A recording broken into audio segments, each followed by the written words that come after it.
أعوذ بالله من الشيطان الرجيم بسم الله الرحمن الرحيم. Saya coba berikan gambaran untuk mempraktekkan secara cepat, kemudian mudah-mudahan bisa kita pahami dengan baik. Mulai kata Allah dengan cara membersihkan diri dulu.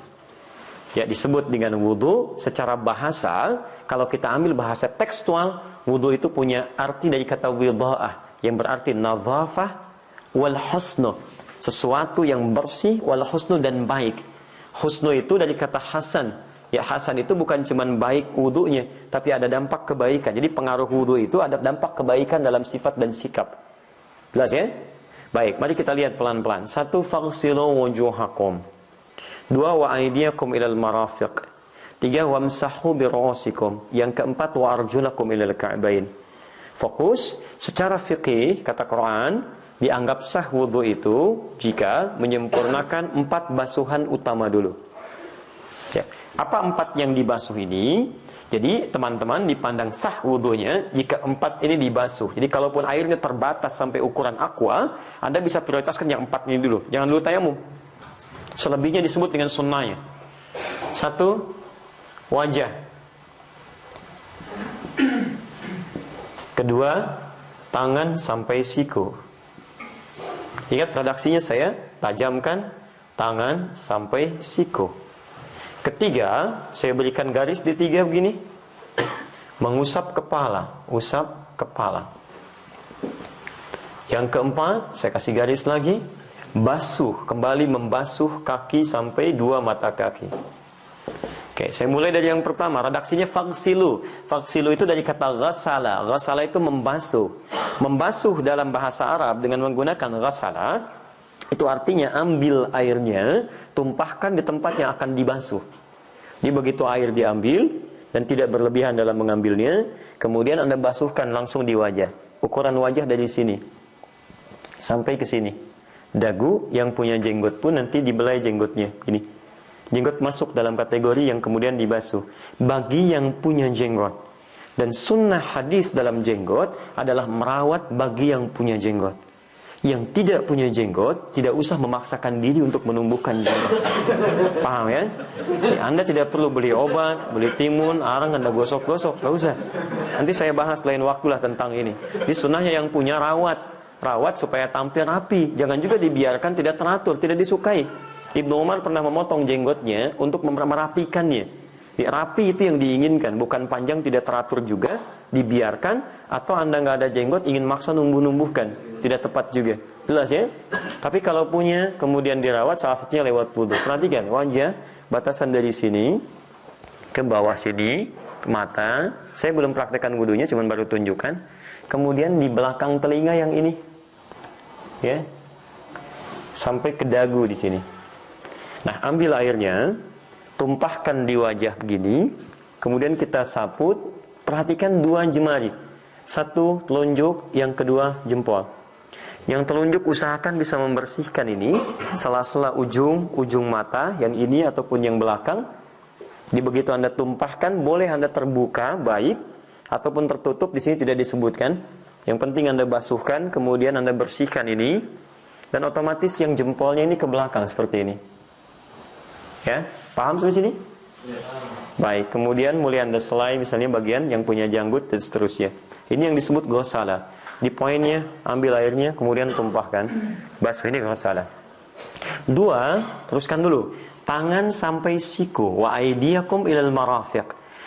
Penting diketahui, ketika Al-Quran dan hadis menyebut tangan, dalam konteks fikih itu selalu memberikan batas. Kalau disebut tangan, ini dari jari sampai ke sini, sendi dekat bahu, ini tangan, namanya yadun. Kalau cuma sampai sini, namanya ruslun. Kalau sampai sini, namanya mirfaq, jamannya marafiq. Perhatikan dalamnya bahasa Al-Quran dan hadis. Ketika wudu disebutkan tangan sampai siku. Ingat bahasanya ilal marafiq, sampai ke siku, bukan siku ke tangan. Jelas ya? Bukan siku ke sini, tapi tangan dari jari sampai ke siku. Jadi kalau Anda kemudian ingin berwudu, basuh, artinya ambil airnya, tumpahkan basuh sampai dengan ke siku. Balikan lagi. Ingat, bukan kerannya dibuka, sikunya dibeginikan. Nah, ini termasuk yang kurang tepat kalau dalam tinjauan ayat. Karena ilahnya halful ghayah, huruf yang menunjuk pada tujuan. Jadi bukan dari sini ke bawah, tapi yang di sini ke sini. Nanti di hikmahnya di akhir, kalau masih ada waktu saya terangkan. Ada kaitan antara wudu dengan bau, dengan cahaya. Ya, jadi orang yang benar wudunya, ada cahaya kebaikan tampil dalam dirinya, termasuk di hadis disebutkan dia akan punya cahaya saat di akhirat nanti. Nanti saya turunkan dalil-dalilnya. Baik, teruskan ya, pelan-pelan. Lihat, nanti saya sampai ke titik paling hikmah yang paling dalam. Nanti ilmunya juga saya turunkan dari si bahasanya. Ya, ini pernah disoal beberapa waktu yang lalu, gitu kan? Tapi tidak tuntas dalam menyoalnya, karena melakukan pendekatan dari pendekatan yang berbeda. Nanti kita selesaikan. Paham sampai sini? Tayyib. Pindah yang ketiga. Ketika pindah kepada yang ketiga, satu, wamsahu. Redaksinya berubah dari ghasala jadi masaha. Masaha itu mengusap.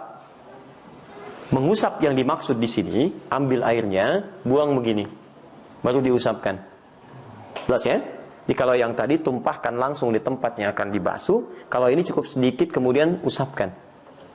Baik, selanjutnya apa yang diusap? Kalimat Qur'annya wamsahu biru'usikum. Pertama ru'us. Ru'us itu jamak dari ra'sun. Ra'sun itu kepala. Jadi yang diusap bukan rambutnya, tapi kepalanya. Di sini keadilan Allah berlaku. Bayangkan kalau yang diusap itu rambutnya, bagaimana dengan yang tidak punya rambut? Ini persoalan. Ini yang diusap kepalanya. Jelas ya?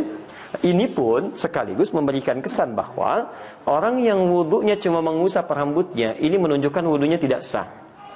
Hati-hati ya, mahasiswa, teman-teman, Kensusi dan yang lainnya, terasa rambutnya sudah bagus, rapi, kan? Bahkan takut kemudian acak-acakan lagi, cuman ambil air sedikit, takut rambutnya, kemudian merasa sah, kan? Nah ini tidak sah, ingat, tidak sah wudunya, mesti diulang. Nah kemudian ini yang paling indah, kalimat mengusap ini itu menggunakan huruf ba, yang lainnya nggak pakai ba. Faghsilu wujuhakum aydiyakum ilal marafiq. Begitu wamsahu pakai ba, bi ru'usikum. Huruf ba dalam gramatikal bahasa Arab itu punya 14 makna. 14 arti. Anda punya buku namanya karangan Ibnu Hisham Al-Ansari, Mughnil Labib an Kutubil A'arib. Itu disebutkan 14 makna. Dari al-ilsaq, al-musahabah, al-istighraq, al-ba'du dan sebagainya. 14 ini dalam ayat ini diterapkan 3 fungsi. Di 3 dari 14 makna huruf ba berlaku di ayat ini. Fungsi pertama disebut dengan al-istighraq namanya. Istighraq. Istighraq itu huruf yang menunjuk kepada fungsi yang menyeluruh, komprehensif. Jadi ketika ada huruf ba-nya, bi ru'usikum, makna pertama, basuhlah, usap. Maksudnya usaplah kepala itu secara menyeluruh dari depan ke belakang begini. Ambil air, tumpahkan, usap depan ke belakang begini. Paham? Ini bagian pertama. Ini yang disebut dengan istighraq. Ba yang kedua disebut dengan at-tahdid. At-tab'id ma'at tahdid. At-tab'id menunjuk pada sebagian, ma'at tahdid tapi ada batasnya. Maka secara singkat bisa Anda usap bagian kepala, batasnya ubun-ubun. Ya, ini saya sampaikan yang singkat-singkat saja di sini sampai ubun-ubun. Jadi sepanjang Anda usap sampai ke ubun-ubun sini, bernama dia kepala, sah hukumnya. Paham? Yang ketiga, at-tab'id min duni tahdid. Sebagian tapi nggak ada batasnya, termasuk yang disebut kepala saja. Asal dia bermakna kepala, bagian dari kepala, maka boleh diusap dan sah wudunya. Jadi kalau Anda kesini mengusap, sah. Sini mengusap, sah. Sini mengusap, sah. Kapan 3 ini dipraktekkan? Kalau Anda tidak punya masalah, maka yang sempurna diusap dari depan ke belakang. Anda punya persoalan, kepala sakit satu misalnya kan, kena luka, ditutup, bukan berarti nggak bisa wudu. Anda bisa usap yang lainnya. Paham ya? Lebih jauh lagi adalah akhwat yang perempuan. Tidak semua tempat dia bisa buka hijabnya. Maka sampaikan kepadanya, cukup diambil air, usapkan ke bagiannya, bagian tertentu di kepala, sah wudunya. Ya, tapi ayah nggak enak, bukan masalah enak nggak enak. Ya, ibadah itu bukan pakai perasaan, tapi pakai dalil.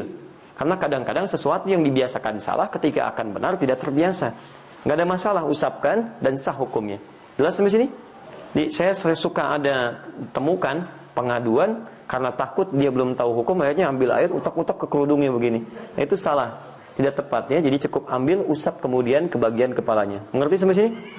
Itu Masya Allah, huruf ba. Bahasa Arab itu tajam sekali. Satu huruf, pernah ada orang Indonesia sekolah di Al-Azhar, ngambil S3, membahas tentang huruf ba ini aja. Ba, dapat doktor Pak, S3. Ya Allah, saya katakan, masih banyak peluangnya. Ada huruf ta, huruf ta, sampai ya. Luar biasa. Sok silakan dokter plus berapa terserah ya. Ambillah, itu baru S3, S4 kerupuk 3 masih banyak. Teruskan. Fokus teman-teman, lihat sini. Udah diusap, kemudian kembali ke kaki. Ketika ke kaki, baknya dibuang, kembali ke hukum asal. Wa arjulakum ilal ka'bain. Kaki sampai kedua mata kaki. Fokusnya, mata kaki di sini, saya buka. Bismillah. Perhatikan, ini seringkali banyak keliru di sini. Bahkan ada hadis yang spesifik meminta seorang mengulang sholatnya. Sebentar, saya bacakan hadisnya supaya tidak salah paham. Seorang sholat, sampingnya ada Nabi, kata Nabi, innallaha la yaqbalu sholata musbilin. Allah nggak akan terima sholat seseorang yang celananya kepanjangan, jubahnya isbal, melebihi batas mata kakinya, turun. Lalu lihat kalimatnya, falyatawaddah, ayo wudu lagi. Dia kemudian mengulang wudunya. Selanjutnya dia sholat lagi, kata Nabi, la yaqbalullahu sholata musbilin. Allah nggak terima orang yang sholatnya isbal. Falyatawaddah, ayo wudu lagi. Sampai yang ketiga kali, baru dia sholat, tidak ditegur lagi oleh Nabi SAW. Kemudian dia teruskan sholatnya. Jangan salah dalam membaca hadis. Ya, awas, hati-hati. Harus ditelusuri ini tentang asbabul wurudnya hadis. Ya, perhatikan. Ada sebagian orang menduga bahwa ini hadis menunjukkan bahwa hukum berpakaian itu harus di atas mata kaki. Orang yang di bawah mata kaki pakaiannya tidak akan diterima sholatnya. Awas, ini baru kelihatan luarnya saja. Telusuri lebih dalam.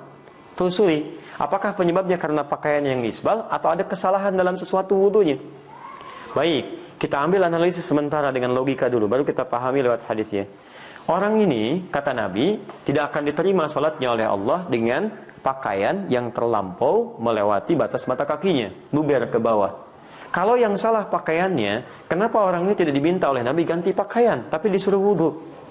Kata Nabi wudu. Dia yang kedua. Begitu yang ketiga, ternyata dia sholat dengan pakaian yang sama, Nabi nggak tegur lagi, dan selesai sholatnya. Kalau yang salah tetap pakaiannya, harusnya konsisten, ditegur, kamu salah nih, ganti pakaian sholat.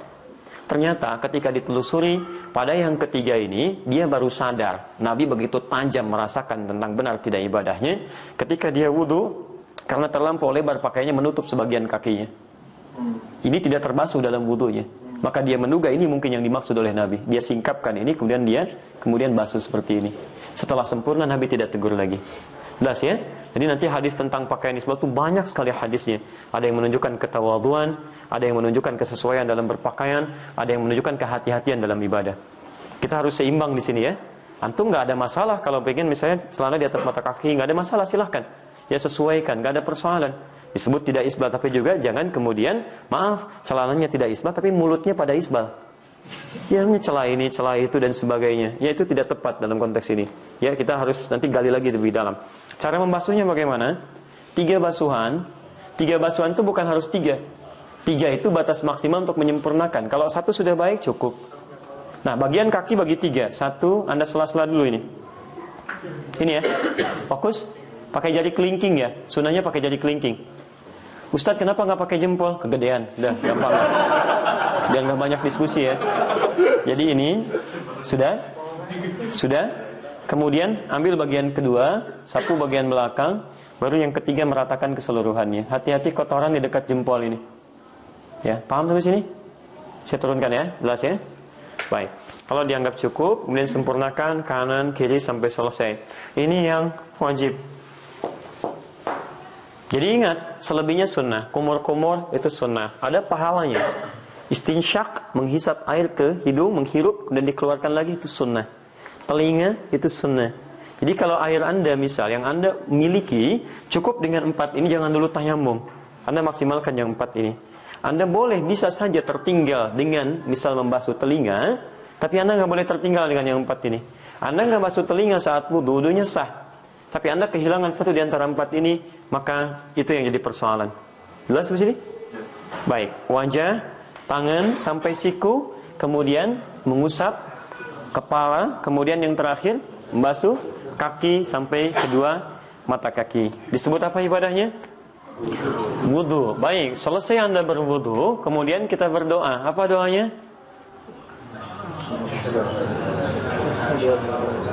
Asyhadu an la ilaha illallah. Kemudian setelah itu, Allahumma ij'alni minat waj'alni minal. Baik, pertanyaan saya, paham nggak yang dibaca oleh kita? Paham nggak? Baik, nggak ada wallahu alam di sini ya. Ini masalah paham atau enggak. Pilihannya gampang kok. Pilihannya gampang. Kalau paham ya, kalau tidak tidak. Wallahu alam itu nggak ada hubungan dengan itu. Baik, fokus. Ya mas. Oh, kita mau diteruskan. Baik, lanjutkan dulu sebentar. Perhatikan, saya bacakan hadisnya ya.